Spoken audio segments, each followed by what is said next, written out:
Hi everyone, thanks for joining us today as we discuss designing your online store. We're going to touch on your product image size and aspect ratio, as well as the product card information that your clients see on the front end, the category design and name position, and then your storefront navigation. Basically, you would be using Netcash Shop as a plugin to your existing website, or you would be using the Netcash free instant website. Either way, this is the product design that you'd use, and if you were using Netcash Shop eCommerce as a plugin onto your WordPress site, for instance, because we're fully integrated, the product layout and product design you can actually set to mimic the design and the theme of your WordPress site. So first of all, to change the look of your site, you're going to go down to the configuration menu and select design. When you see design appear, you will have loads of options, and what I've done is broken them down section by section. So the first section is the image size. So this is the size of the image that your product would, or that your customer would see when they are browsing your shop on the PLP, your product landing pages. You've got the options to choose large images, medium images, or small images. On the right-hand side, you can see the product image preview, and that is a medium image. On the next slides, I'll show you the large and the small. Basically, it would depend on your product type, on the products you're selling. Would you want to fit more products into a screen or into the first view, or do you want to use the large product images because you have got a fashion product or a jewelry product that you really want the customer to be able to see the product and the detail? Alternatively, you might have small, or you might have products that you don't need to visually show the product, and you could go with small images, and by doing so, you can fit more into the screen as well. So over here on the left-hand side, you can see large images, very good idea for fashion and jewelry. And on the right-hand side, if you were selling a digital product or a product that didn't need a product image, you could use the small option. Then on image aspect ratio, I always by default go to the square 1 by 1. That's obviously a personal way of looking at it, but you also have other options to change your product image. Again, this would depend on your product. So if you had a product that stood upright and had it was higher than it was wide, you could use the portrait options. Or if you have a product that lay flat and the width was larger than the height, you could also use the landscape option. You'll also see further on, to darken the background images, you can enable or disable that, but you'll see that on the next slides. So here's an example of a landscape 4x3.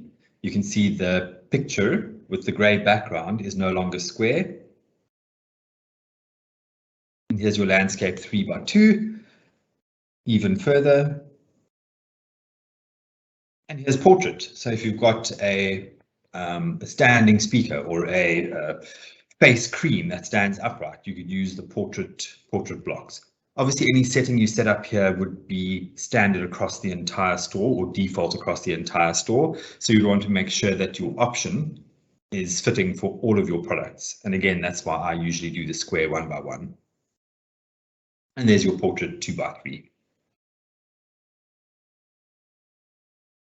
Mentioned earlier, darken the background images.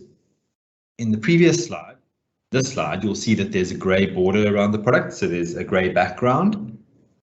If you disable that, this is what you'll see. There's no longer the grey background, just your product image on a completely white background.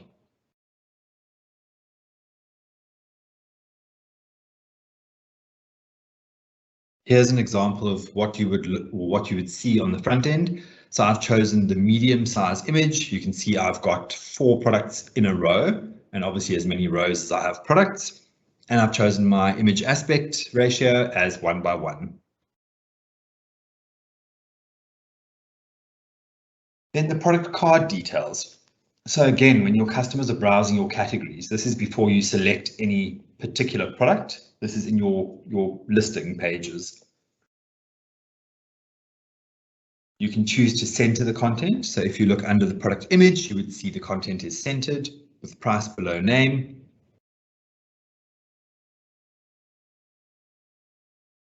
In this slide, I've aligned the text or the product information to the left. In this page, it's the right. And to justify, you would have the product name on the left and the product price on the right. I always personally prefer to do the center. Then your product card frame. You'll see in the earlier slide, I had the product frames enabled. Again, over here, you'll see in the middle, you've got your organic cotton t-shirt and your classic color watch. That is with the frame enabled. And on the far right-hand side, I've showed you the same products with the frame disabled. You also have other options when it comes to the product card, and you can choose if you want to show or hide your product name. Same with price. You can also show or hide your SKU code. You can add a buy button or remove the buy button. On this example, I haven't got the buy button, but I always recommend having it. And you can choose if you wanted to show your main product image or hide it. Under each of those drop-down menus, there is also an option to show on hover. So if I were to hover over the organic t-shirt, it could show the buy button, or you could choose to flip to the second image of the product as you hover over. So over here you can see product price, I've decided to show. Product SKU, you can say hover on mouse over, and the buy now button do not show. The image on the right hand side actually doesn't line up with what I've said on the left. Basically what I've said is show your price, show your product name, and show the buy now button on hover over. So as you hover over the organic t-shirt, you can see that the buy now button has appeared. Over here, I've chosen to not show the main product image. So I've said do not show. This would be quite a good idea if you're selling digital products that don't need an image, but I always prefer to have an image. And in this case, the images are removed and you are left with a square with your product information.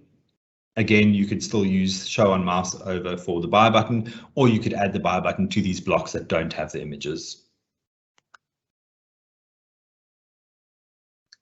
Over here is an example of the product border and showing the second image. So on the left-hand side, you'll see the primary image on the organic cotton t-shirt, and on the right-hand side, I've hovered over and I'm showing the secondary image. Obviously, if you don't have secondary images loaded into your product, this will not work. Then onto your categories.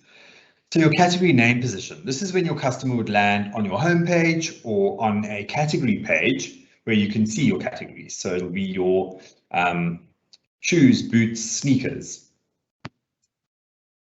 You can choose if you want to display the category name on the image. So in the example on the right, I've included apparel, footwear, accessories, handbags, all on the image. If you wanted to change that, you can go display category name below the image. So in this example, I've said below. Another example of hover over. So if your customer hovers over the product, you could choose to then only show the category name.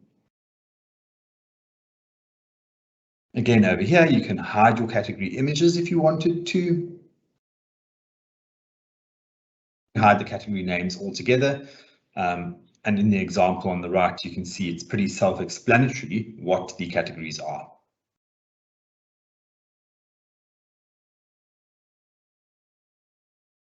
When you get to your product page, so your customers have browsed your categories, they've viewed your product listing pages, they would click on the particular product to add it to their cart or to find out more detail about the product.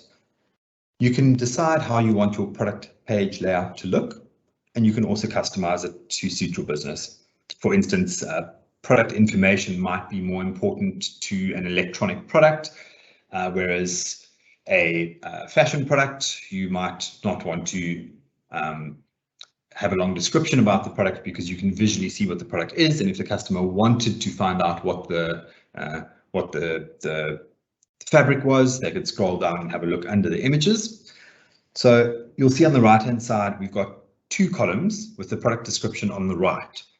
So if you look on the right hand side, just below the add to bag, you can see the product description and the product information.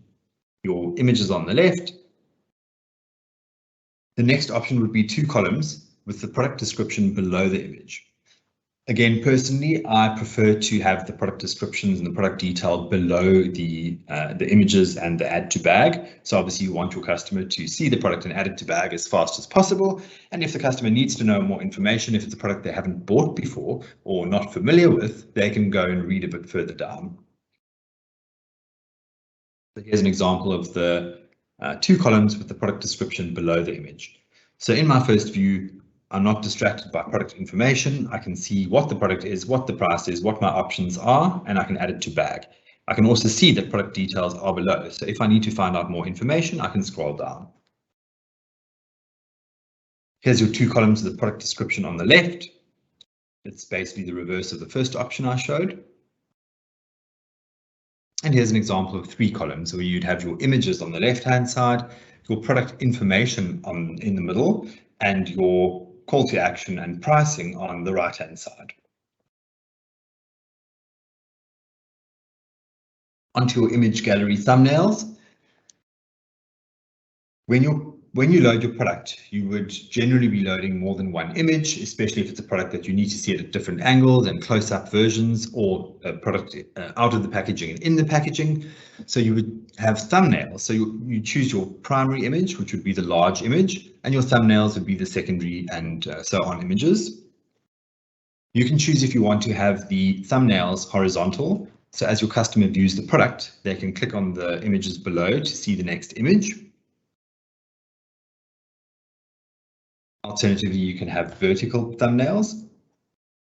By doing this, you are raising the product details so your customer can see a bit more information in the first view. And you can have full-size images, which I didn't show an example of, but that would stack all of the images in full size as per the main image below each other. And then your sidebar, extremely important as well. If you wanted to create a bit of urgency and you had limited stock of a product, you would want to show them in stock. You have 9 available in this example. What I'm going to do in the next slides is run you through the sidebar and all of the different options you have. You'll notice that on the right-hand side of each name, so in the sidebar menu on the left, you've got 6 dots on the right-hand side of the product name, for instance. That is to click and drag and reorder the information that you can see in the sidebar. So if I were to click on breadcrumbs and price and lower them to below the add to bag button, it would then move the add to bag button up and put the other information below it.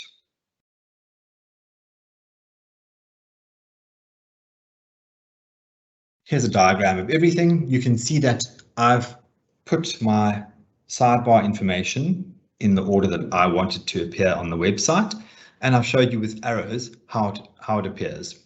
So my product name at the top, do I want to show the breadcrumbs? So this is quite good if I'm now shopping in accessories, but I want to go back to the main store. I could add it to my bag and then click on store, and it will take me back to the page I was on before that. Obviously, you want your price to be present. Product options, if you need your customers to choose sizes or colors or any other product option, you can add that in. You ideally want that to be with your price and above your add to bag. And then my stock levels I mentioned earlier, product quantities, how many does the customer want to buy? If you don't include product quantities, your customer is going to click add to bag and it'll add 1 product to bag. They will get an option below the add to bag, another button will appear and that will say buy more, but it's always a good idea if your customer wants to buy more than 1 to have the quantity available so the customer can select however many they want to add to bag. Then your favorite buttons, also a very good idea to have. If customers are shopping and browsing, they can create their favorites list or create their wish list. and come back to the later stage and add the products to cart and check out. And then your share buttons. Of course, if you have products that you're wanting your customers to share, they can share to social media directly from the product page. And then your product details, you'll see below the images in the example on the product page preview, you can see all of the product details are listed. This is because I've chosen to have my product details below the images in my 2-column layout, which was in one of the earlier slides.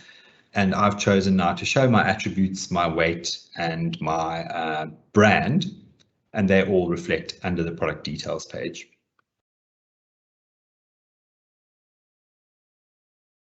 So that's designing your store with Netcash Shop Admin.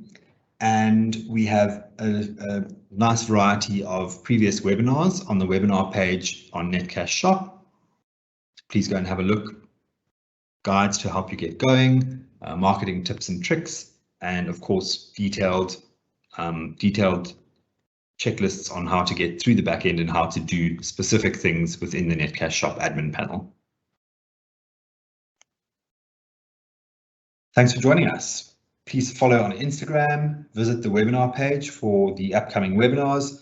We're going to be doing a beginner's guide to Netcash Shop, so that's configuration and settings. And then the week after, we're going to be chatting about how to maximize sales on Black Friday. And the week after that, we'll be doing Prepare for Black Friday, which will have a checklist of everything you need to do to make sure that you are ready for Black Friday and the shoppers, and ensure that you have a successful Black Friday. Thanks for joining.